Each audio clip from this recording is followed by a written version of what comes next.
इकड़ुन्न Revanth Reddy ammo नहीं नहीं चौकीदार नहीं है इनो चोर नहीं है इनो हमारे बड़े भाई है चौकीदार चोर है ఆయన అంటాడు ఈయననేమో బడే బాయి है हमारे అని ఈయన అంటాడు ఇంకొక మాట మీరు ఆలోచించండి అదానీ ప్రధాని अदानी के लिए काम करते प्रधानी और राहुल गांधी अंटाడు अदानी के लिए काम करते प्रधानी राहुल गांधी का बोलना है यहां पे रेवंत रेड्डी क्या कर रहे जाके अदानी से गले मिलते दावोस में क्योंकि ठंड ज्यादा है वहां पे गले मिल लिए वहां डील कर लिए दोनों कस के पकड़ लेके फोटोग्राफ ले रहे అంటే అదాని దొంగనా దొరనా చెప్పు మరి నువ్వు మీ రాహుల్ గాంధీ ఏమో అదాని మంచోడు కాదంటాడు రేవంత్ రెడ్డి మాత్రం అదాని సక్కటోడు సొక్కం మనిషి ఈయన చెప్తాడు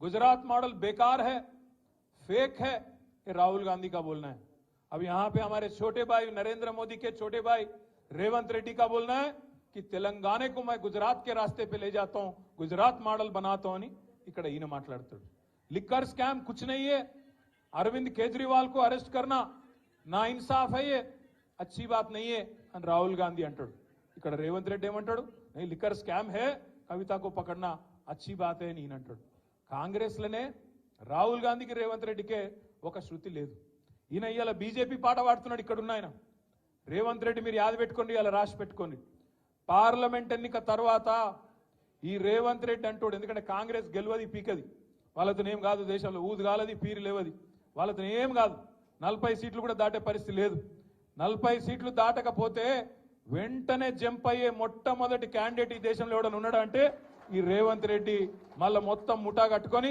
ఈ నాగేందర్ను బిగేందర్ అందరిని తీసుకొని బీజేపీలకు జంప్ అయ్యే మొదటి క్యాండిడేట్ ఇదే రేవంత్ రెడ్డి మీరు రాసి పెట్టుకోండి నేను ఇప్పటికీ ఒకసారి కాదు 10 సార్లు అన్నా ఈ మాట ఒక్కసారి అనలే ఈ మాట 10 సార్లు అన్నా నేను అన్న ప్రతి చిన్న మాటకు స్పందిస్తాడు రేవంత్ రెడ్డి గిట్లనో గట్లనో అంటే అన్నిటికి స్పందిస్తాడు కానీ బీజేపీలకు పోతావాడ నువ్వు బీజేపీలకు పోతావు అనే ఆరోపణ నేను పెడితే 10 సార్లు అంటే కూడా ఒక్కసారి కూడా ఇప్పటివరకు ఒక్క మాట చెప్తలేడు నేను ఓను బై నేను జీవితాంతం కాంగ్రెస్లోనే ఉంటా అని ఒక్క మాట పొరపాటున మాట్లాడతాడా మాట్లాడాడు ఆయన మాటలు ఎట్లున్నాయో మీరు చూస్తున్నారు ఏం మాట్లాడుతున్నాయో ముఖ్యమంత్రి కూడా అట్లా మాట్లాడచ్చా సెక్రటేరియట్ పోతాడు నేను ఇక్కడ లంకె బిందెలు ఉంటాయనుకొని వచ్చినా లంకె బిందెలు లేవు ఖాళీ కుండలు ఉన్నాయి అంటాడు ఇప్పుడు నేను అడుగుతున్న ఒకటే మీకు లంకె బిందెలు అంటే వాటి కోసం ఎవరు తిరుగుతారు గడ్డపారలు పట్టుకొని తటపారలు పట్టుకొని నెత్తి మీద బట్టలు కట్టుకొని అర్ధరాత్రి దొంగలు తిరుగుతారు మరి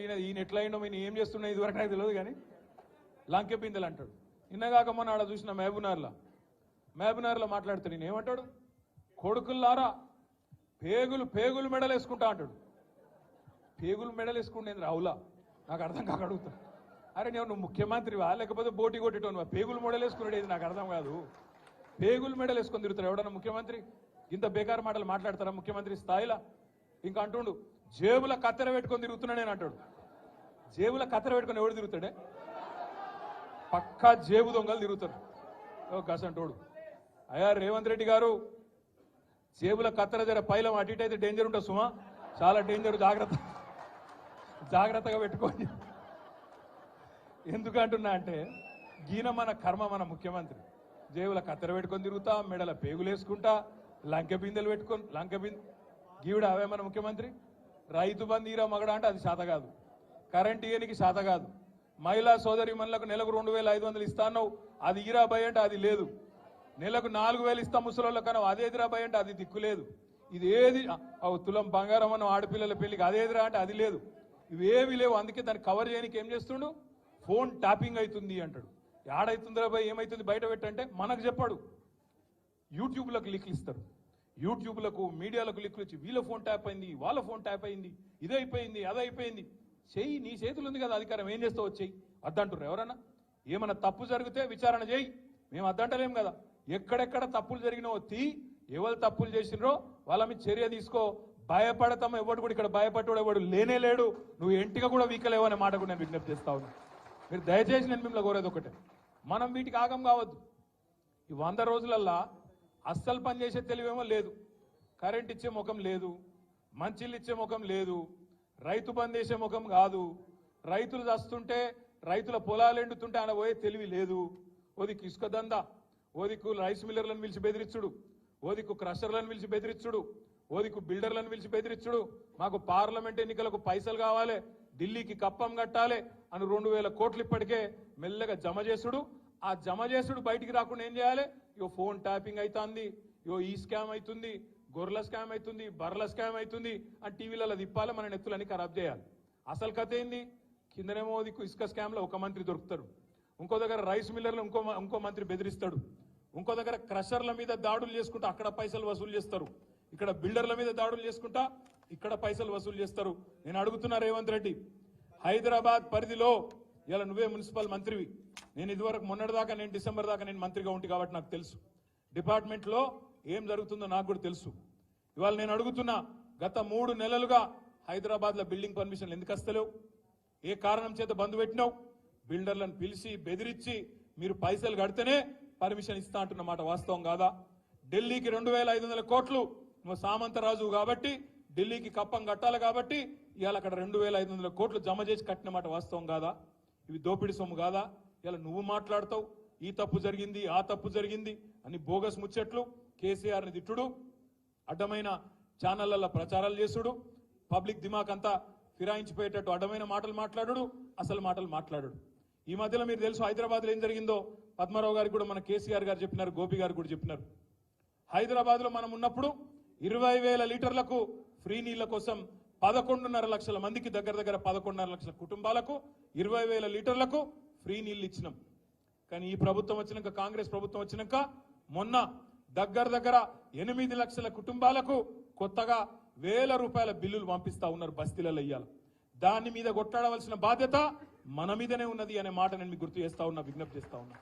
అదే విధంగా ఫ్రీ కరెంట్ అన్నారు, ఫ్రీ కరెంట్ 200 యూనిట్ల వరకు అన్నారు. మరి ఈరోజు ఏమైతుంది? ఇళ్లల్లా కిరాయినోళ్ళకేమో వర్తించది, ఓనర్కు మాత్రమే ఇస్తాం అని చెప్పి ఇలా కిరాయినోళ్లకు ఇయ్యకుండా అందరికి ఇస్తామని మొదలు చెప్పిండ్రు. మొదలేమో అందరికి అన్ని ఫ్రీ అన్నారు, ఇప్పుడేమో కొందరికే కొన్ని ఫ్రీ అంటాను. రేషన్ కార్డు అని కట్టింగు, ఇంకోటని కట్టింగు పెట్టి కటింగులు చేసే ప్రయత్నం చేస్తున్నారు. దీని మీద కూడా అడ్డుకోవాల్సిన బాధ్యత, పోరాడవలసిన బాధ్యత, ప్రజలకు చెప్పవలసిన బాధ్యత మన మీదనే ఉన్నది. ఇవాళ కాంగ్రెస్ వాళ్ళు నమ్ముకున్నదేమో పచ్చి అబద్ధాల ప్రచారాలను, హైదరాబాద్ లో ఉండే కొంతమంది టీవీ ఛానళ్లను అడ్డం పెట్టుకొని, యూట్యూబ్ ఛానళ్లను అడ్డం పెట్టుకొని దిమాగ్ ఖరాబ్ చేసే ప్రయత్నమేమో వాళ్ళు చేస్తాను. ఇక బీజేపీలకు తెలిసింది ఒకటే ఒక విద్య, రామ్ నామ్ జపనా పరాయమాల అపన. 10 ఏళ్ళు ఏం బిక్కినరా అంటే ఆ జపనికి ఏం లేదు.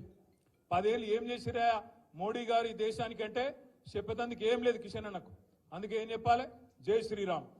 మేము కూడా జై శ్రీరామే, మాకేం అభ్యంతరం లేదు. కానీ కాకపోతే మీరు ఆడుతున్న ఈ నాటకం, రాముణ్ణి అడ్డం పెట్టుకుని ఆడుతున్న నాటకం ఏదైతుందో తప్పకుండా అందరం కూడా పసిగట్టవలసిన అవసరం ఉంది. ఇలా ప్రతిపక్షాల గొంతు నొక్కడం, జైల్లో పెట్టడం, ఎలక్షన్లలో మానసికంగా ప్రతిపక్షాలను వేధించడం, దొంగ కేసులు పెట్టడం. నేను ఒక్కటే అడుగుతున్నా ఇవాళ మోడీ గారిని, కిషన్ రెడ్డి గారిని. కిషన్ రెడ్డి అంటాడు నిన్న లిక్కర్ స్కామ్ లో ఏమేముందో నేను అంతా బయట పెడతా. అది కోర్టులోనే ఉండే, కోర్టులో పెట్టు, బయట పెట్టు. నిజంగా తప్పు జరిగితే బయట పెట్టి కోర్టులో జడ్జి గారు శిక్ష వేస్తాడు, తప్పకుండా న్యాయం జరుగుతుంది. ఇష్టం వచ్చినట్టు బయట ఒర్లుడు, నోరు వారేసుకున్నాడు కాదు. 5 ఏళ్లు కేంద్ర మంత్రిగా సికింద్రాబాద్కి ఏం చెప్పినావో, ఏం చేసినావో ఇప్పటి వరకు చెప్పమని చెప్పి నేను అడుగుతా ఉన్నా, చెప్పి ఓటు అడుగుమని చెప్పి నేను కోరుతా ఉన్నా. పద్మారావు గారు ఇప్పుడే ఒక మాట అన్నారు, నేను రాబోయే 5 ఏళ్ల పాటు సికింద్రాబాద్ ఎంపీగా మీకు ఎల్లవేళలా ఎమ్మెల్యేగా ఎట్లా అందుబాటులో ఉన్నానో అట్లనే ఉంటా, మీకోసం గొంతు విప్పుతా, మీకోసం పార్లమెంట్ లో కొట్లాడతా, సికింద్రాబాద్ హక్కుల కోసం, సికింద్రాబాద్ ప్రజల కోసం తప్పకుండా మీ గొంతునై పార్లమెంట్ లో వాదిస్తా అనే మాట పద్మారావు గారు చెప్తా ఉన్నారు. ఇలా పోటీ 3 నాయకులకు మధ్యన జరుగుతున్నది. ఒక ఫెయిల్ అయిన ఎంపీ కిషన్ రెడ్డి గారు ఎందుకు పనికిరాడనే ఒక ఆలోచన ప్రజలకు వచ్చి ఖచ్చితంగా ఓడగొట్టాలి కిషన్ రెడ్డిని అనే ఒక ఆలోచనకు సికింద్రాబాద్ లో ఇప్పటికే ప్రజలు అంబర్పేటతో సహా అంతటా కూడా వచ్చినారు. అదే విధంగా ఇంకొక దిక్కేమో ఏక్ మోకాఫరస్ ఆద్మీ, ఏక్ మోకాఫరస్ లీడర్ దానం నాగేందర్. ఎటు అధికారం ఉంటే అటు పోయి అక్కడ ఇయ్యాల, అక్కడ ఆ పార్టీలో పోయిండు నాగేందర్ గారు, రాజీనామా చేయకుండా, నైతిక విలువలు కూడా పాటించకుండా ఆ పార్టీలో పోయిండు.